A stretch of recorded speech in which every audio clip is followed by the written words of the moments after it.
Bonjour, c'est Jules Lavie pour Code Source, le podcast d'actualité du Parisien. C'était le plus grand zoo aquatique d'Europe et le site le plus visité de la Côte d'Azur. Marineland à Antibes a fermé ses portes le dimanche 5 janvier, conséquence notamment d'une loi de 2021 qui va interdire fin 2026 les spectacles d'orques et de dauphins. Ouvert en 1970, Marineland accueillait près d'1,5 million de visiteurs par an dans les années 2000, avant de connaître ensuite une forte baisse de fréquentation, notamment suite à une évolution des mentalités dans la société concernant le bien-être animal. Quelle est l'histoire de ce parc? Pourquoi a-t-il fermé ses portes de façon définitive? On fait le point dans Code Source aujourd'hui avec 3 journalistes du Parisien, nos 2 spécialistes environnement, Émilie Torgemène et Frédéric Mouchon qui s'est rendu sur place le dernier jour, et Mathias Galante, notre correspondant à Nice.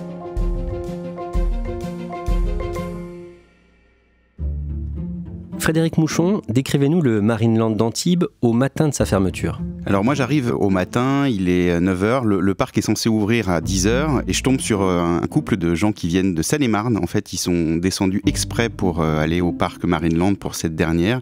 Et progressivement, il y a de plus en plus de familles qui arrivent, beaucoup d'enfants. Au fur et à mesure de la journée, en fait, le parc se remplit au point qu'à 14h, lorsqu'il y a le spectacle des orques, les gradins sont pleins à craquer. On va revenir sur ce dernier jour du parc de Marineland.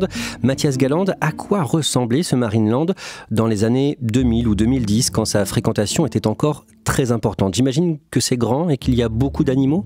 Il y a beaucoup d'animaux, des phoques, des otaries, des dauphins, des requins. On peut même nager avec les dauphins. Toutes les familles de la Côte d'Azur, elles viennent régulièrement avec leurs enfants, leurs petits-enfants, au moins une fois par an. C'est un peu une tradition. C'est le plus grand parc marin d'Europe, donc il y a vraiment beaucoup de monde qui vient aussi de l'extérieur. C'est un site immense, on peut se balader, profiter d'espaces verts, alterner les activités. Il y a beaucoup de monde, on peut manger sur place, se balader. On est vraiment, à cette époque-là, dans l'âge d'or de Marineland. Alors on va voir pourquoi et comment on en est arrivé à la fermeture de ce parc d'attractions animaliers. On va aussi parler du sort des 2 dernières orques du site. Pour bien comprendre, on va remonter à ses origines. Le parc ouvre ses portes au mois de juin 1970. D'abord, qui en a eu l'idée, Émilie Torgemène ? Eh bien, c'est un personnage fantasque et impressionnant. C'est le comte Roland de la Poype. C'est un héros de l'aviation de la Seconde Guerre mondiale. Il était aussi un industriel. Il a créé, dit-on, le flacon DOP. Et en 1970, il avait découvert les parcs aquatiques, les delphinariums aux États-Unis. Et il s'était dit, je veux faire la même chose. À Antibes, on a retrouvé son cofondateur Mike Ruddle qui nous expliquait qu'en fait, c'est un réflexe gaulien. Puisque les Américains peuvent le faire, nous aussi en France, on peut le faire. Et c'est comme ça qu'il a ouvert ce parc incroyable. Marineland va être le premier océanarium marin important d'Europe. Il y a plusieurs bassins qui vont contenir, comme vous l'avez vu tout à l'heure, un ensemble de dauphins qui vont être dressés, d'autres en cours de dressage, pour des buts scientifiques, pour apprendre un petit peu aux quelques scientistes français qui s'y intéressent depuis longtemps, de leur permettre de travailler dans des conditions qui jusqu'à présent n'ont pas pu être réalisées parce que l'implantation n'existait pas, et par-dessus le marché de faire connaître au public, qui j'espère sera nombreux, la présence de ces animaux marins qui existent dans toutes les mers, une présence qui sera réellement à côté d'eux puisqu'ils pourront les voir dans des quantités d'évolution et voir de quelle façon ils sont sympathiques et s'habituent bien à l'homme. Donc ouverture au mois de juin 1970 et dès les années 70, c'est un carton. Oui, c'est très vite un grand succès. Il faut aussi imaginer que c'est une installation remarquable avec des bassins gigantesques, dont déjà un premier bassin pour des orques. Cette attraction profite en fait de l'avenue des touristes de plus en plus nombreux sur la Côte d'Azur. Il faut penser que c'est le moment, les années 70, où on récupère une 5e semaine de congé. C'est le moment aussi où la mythique N7 National 7 est doublée par l'autoroute du Soleil. Donc en fait, le Marineland, ça devient un phare de la Riviera et un peu un symbole du tourisme de masse. Il y a aussi l'idée, Frédéric Mouchon, à ce moment-là, que ce type de parc permet de sensibiliser les enfants à l'environnement ? Oui, c'est d'ailleurs l'objectif du créateur du parc, c'est vraiment de protéger les cétacés, les dauphins, les orques, dont il dit lui-même en fait qu'à l'époque ce n'était que des gibiers qui étaient chassés dans l'océan et lui l'objectif c'est de montrer ces animaux, de montrer leur beauté et in fine de protéger tous ces mammifères marins. Mais dans les années 1990 et 2000, la question du bien-être animal est de plus en plus présente dans le débat public. Oui, le changement intervient notamment en 2000 lorsque le code rural stipule que les animaux sont des êtres sensibles. C'est le fameux article L214. L214, ça vous dit peut-être quelque chose. C'est le nom de l'association qui est désormais connue aujourd'hui pour lutter contre la maltraitance animale. On les connaît via leurs vidéos dans les abattoirs notamment. La loi change également en janvier 2015. Un amendement est voté qui change le statut des animaux, dans le code civil cette fois. On considère désormais les animaux comme des êtres vivants doués de sensibilité, alors que jusqu'à maintenant, dans le code civil, ils étaient considérés comme l'équivalent de meubles. Émilie Torgemène, en 2010, la direction du Marineland a l'idée d'introduire dans son parc 2 ours polaires. Le but, c'est d'attirer les spectateurs, c'est ça ? Oui, il y a Rasputin, le mâle, et Flock, la femelle. L'idée, c'est d'avoir toujours des nouveautés dans ce parc qui doit attirer de nouveaux touristes, mais aussi faire revenir ceux qui sont déjà venus. Et puis, ces ours participent à un programme de conservation de l'espèce qui va mal. Et donc ça, c'est mis en avant aussi par le Marineland. Mais cette idée se révèle contre-productive. Oui, plutôt parce qu'en fait, même si on les a bien traités, l'eau est évidemment rafraîchie, ils sont dans une grotte glacée, de voir ces 2 ours polaires avec leur fourrure très blanche, très fournie, en plein cagnard à Antibes, ça fait mauvais genre. Les associations de bien-être animal qui défendaient déjà le sort des dauphins et des orques, eh bien, s'emparent de ce symbole. Et puis, c'est quelque chose qui a marqué, on en a beaucoup parlé. Cette pétition a été signée près de 160 000 fois. Elle réclame la libération d'un ours du parc Marineland. À l'origine de cette demande, l'association Cétacés. Elle appelle souvent à manifester devant le parc, comme samedi soir. Selon elle, les structures d'accueil ne sont pas adaptées. On trouve que c'est purement une aberration de laisser des animaux polaires sur la Côte d'Azur. Dans cette vidéo, vue environ 900 000 fois sur Internet, on peut voir un ours bavant, errant dans son enclos. Pour Marineland, rien d'anormal. L'animal est en rut. Grotte de glace, zone d'ombre et bassin, le parc explique tout faire pour le bien-être des animaux. Mathias Galante, en octobre 2015, le site est fortement touché par des inondations qui frappent la région. Quelles sont les conséquences au Marineland ? C'est la désolation totale, une catastrophe. Les intempéries, je rappelle, dans le département et dans les communes alentours de Biot et Antibes, font 20 morts. Il y a 1,50 m d'eau à peu près qui rentre dans le parc, qui inonde toutes les machineries, grille les filtres, les pompes. Une raie est retrouvée, nous ont raconté les pompiers à l'époque, sur le parking, donc décédés, des tortues, des requins meurent, les orques et les dauphins, les otaries vivent dans une eau saumâtre, marron, absolument sale.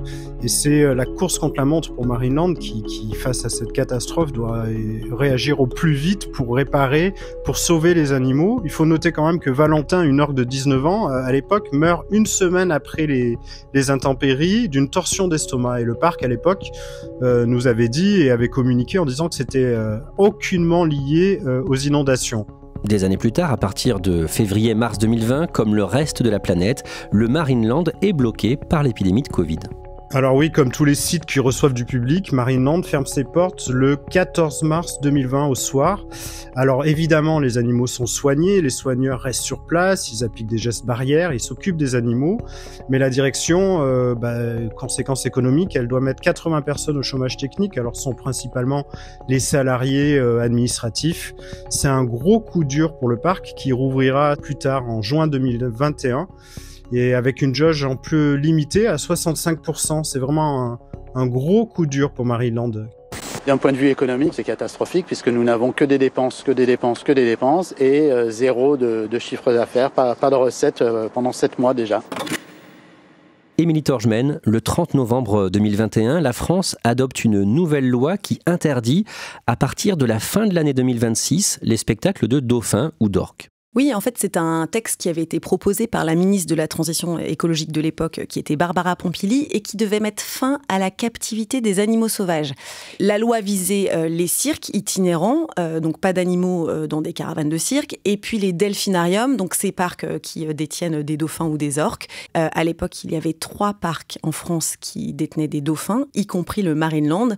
Et donc, évidemment, ça a été un moment de victoire pour les associations de défense des animaux qui réclamaient ça depuis longtemps. Et en revanche, pour ces grandes attractions, un moment très difficile à avaler. Mathias Galante, comment réagit la direction du Marineland après l'adoption de cette loi ? C'est un véritable coup de massue. Le patron, à l'époque, il s'exprime dans nos colonnes, il parle d'un sentiment d'injustice. Il dénonce le fait de ne pas avoir été consulté. Pour lui, c'est totalement illogique, incompréhensible, parce que 94% des visiteurs viennent pour voir les orques et les dauphins. Donc, s'il y a plus d'orques et de dauphins, il y a plus aucune raison que les gens viennent à Marineland. Il comprend pas.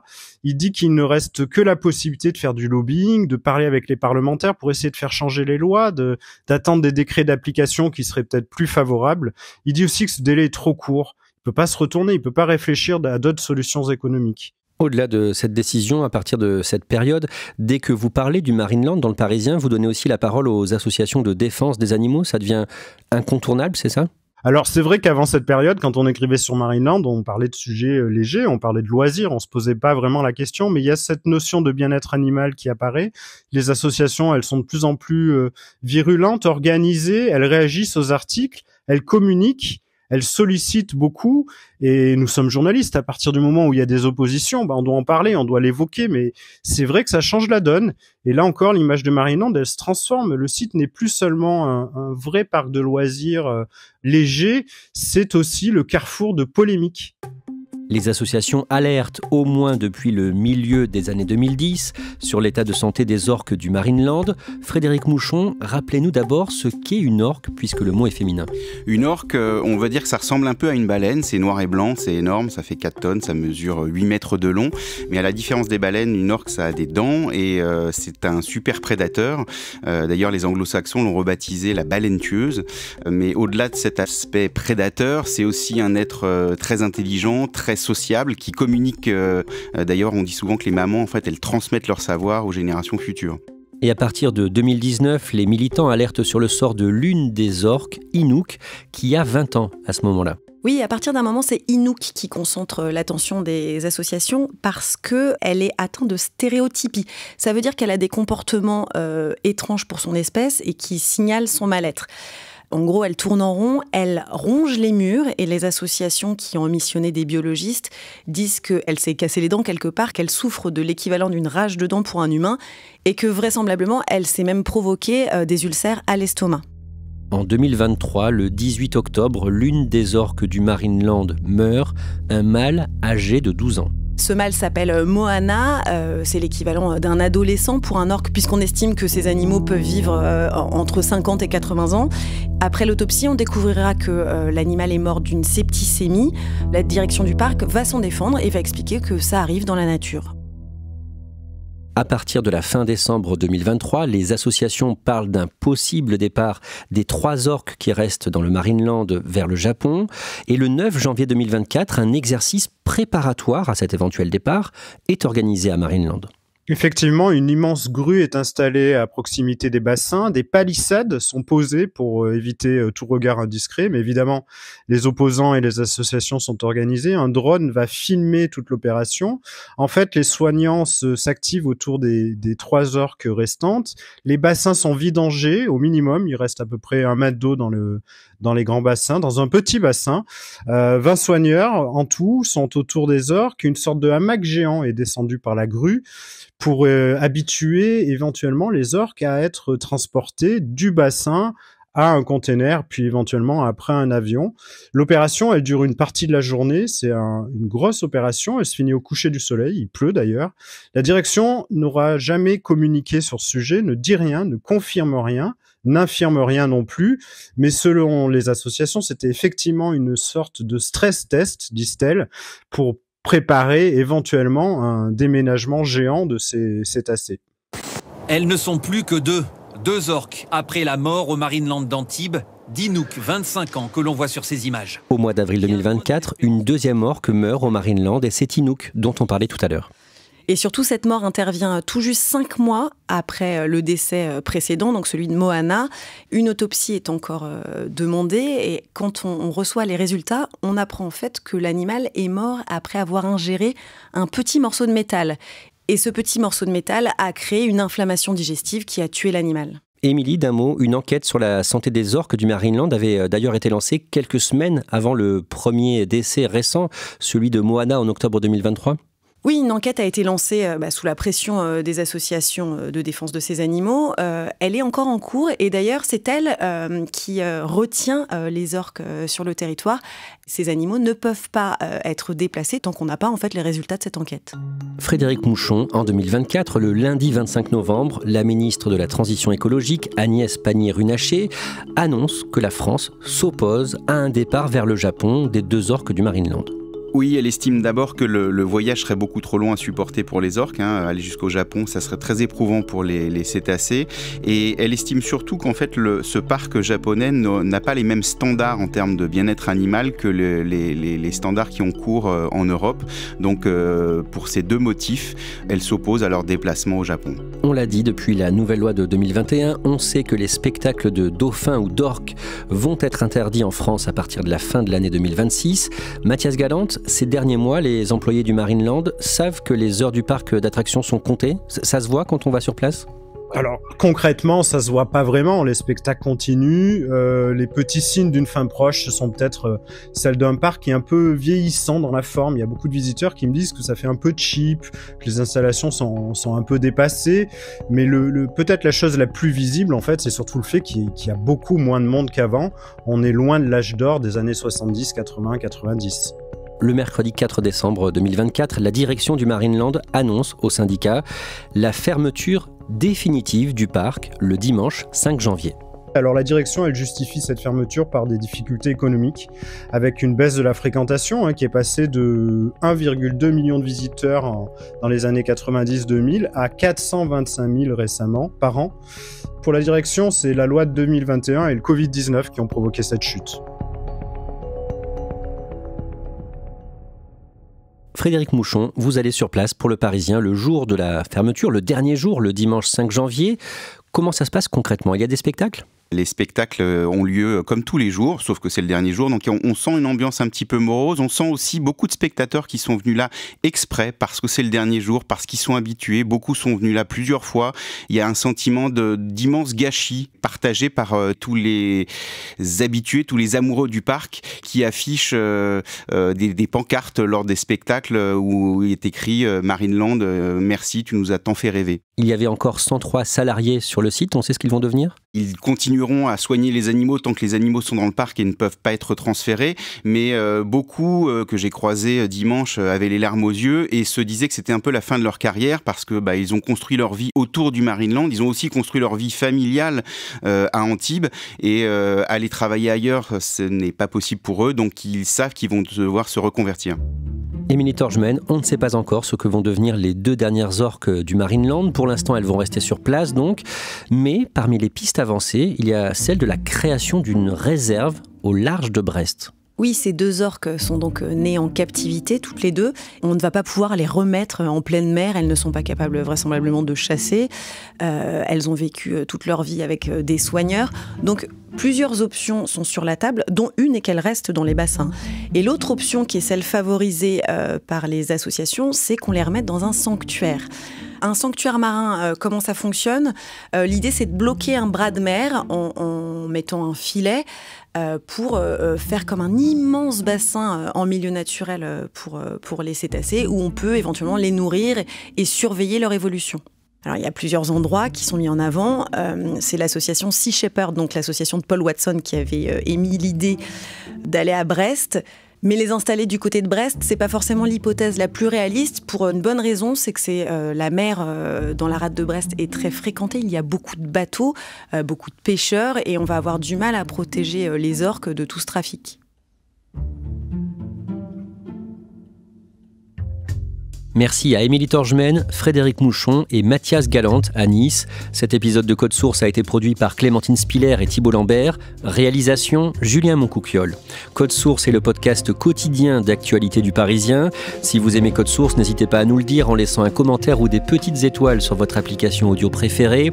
Et puis on vous invite également à écouter le second podcast du Parisien, Crime Story. Chaque samedi dans Crime Story, une nouvelle affaire criminelle racontée par Claudia Prolongeau et Damien Delsoni.